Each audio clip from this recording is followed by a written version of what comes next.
bahwa ketika kita menekuni dunia dakwah ini dan kita belum dibenci, kita belum mendapat tantangan, berarti kita memang harus mengevaluasi konten ataupun dakwah kita sendiri itu. Ya. Sebab dakwah ini bukanlah profesi untuk menyenangkan manusia, apalagi hanya sekedar untuk menjadikan orang lain senang dan tertawa dari apa yang kita sampaikan, tentu tidak, ya.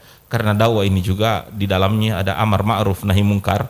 Mungkin amar ma'ruf orang suka, tapi nahi mungkar banyak orang yang tidak suka, kemungkaran dicegah ataupun dihalangi, sehingga disinilah benturan-benturan dakwah itu sendiri. Dan Rasulullah SAW, benturan fisik sudah mulai terjadi kepada diri Nabi SAW. Bahkan cacian makian kepada Rasulullah SAW itu seorang wanita yang mendengar Nabi dicaci, artinya bukan dia yang dimaki, tapi dia yang panas hatinya. Bagaimana dengan Nabi sendiri yang menjadi sasaran kemakian itu? Jadi bukan main kejinya makian itu. Kita saja yang mendengar, padahal bukan kita yang dimaki, kita itu pasti, kita itu panas. Apatah lagi ini bagi pribadi Nabi yang menjadi tumpuan dari makian orang-orang kepada Nabi SAW. Dan wanita tersebut konon bertemu dengan Hamzah yang saat itu baru pulang masuki Mekah, dan mengatakan kepada Hamzah tentang makian yang didengar oleh wanita tersebut. Dan salah satu yang paling getol di sana dia tidak lain dan tidak bukan adalah Amr bin Hisham, Abu Jahal. Dan Hamzah berkata, tidak adakah orang yang membelanya? Tidak adakah orang yang sekedar melerainya? Wanita tersebut mengatakan tidak ada. Maka Hamzah datang, ya, dengan semangat pembelaan terhadap ponakannya, keluarganya, kehormatannya.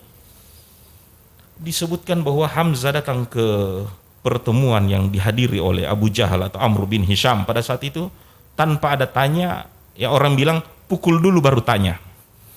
Maka yang dilakukan terhadap, ya, Abu Jahal adalah langsung memukulnya, dan orang-orang pun mau melerainya, tapi Abu Jahal berusaha untuk menenangkan, ya, karena dia mengetahui bahwa kalau memang terjadi permusuhan antara Quraisy atau kaumnya dengan kaum Bani Hashim, ini tambah parah keadaannya. Tapi Hamzah mengatakan, kau berani memaki, kau tidak tahu siapa saya? Ya, orang-orang mengatakan, ya, kami tahu bahwa itu ponakanmu.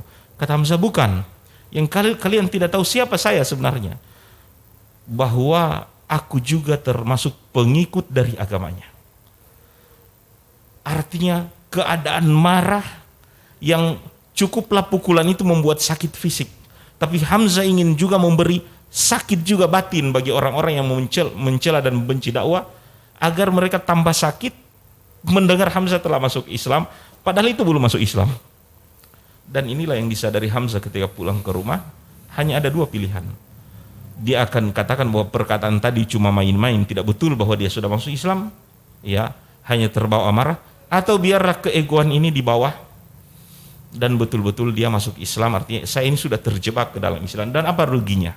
Dan ternyata mungkin pilihan kedua inilah yang dipilih Hamzah, ya, kepalang basah, ya, biarlah tanggung, ataupun karena nasi sudah jadi bubur, ya, biarlah, dan ini terjebak, ya, ke dalam hidayah yang membuat Hamzah, ya, ikhlas bahwa dia telah masuk ke dalam Islam. Dan konon masuknya Hamzah ini memperkuat saf di kalangan kaum muslimin yang khususnya dihuni oleh orang-orang lemah, baik lemah fisik, lemah ekonomi, ataupun lemah kedudukan. Hamzah sayyidus suyud. Hamzah adalah petarung, bahkan Hamzah disebut pernah menangkap singa hidup-hidup, bergulat dengan singa hidup-hidup. Kekuatannya dari segi fisik, bagaimana dengan keberaniannya, dan posisi kaum muslimin menjadi kuat dengan masuknya Hamzah ke dalam Islam ini.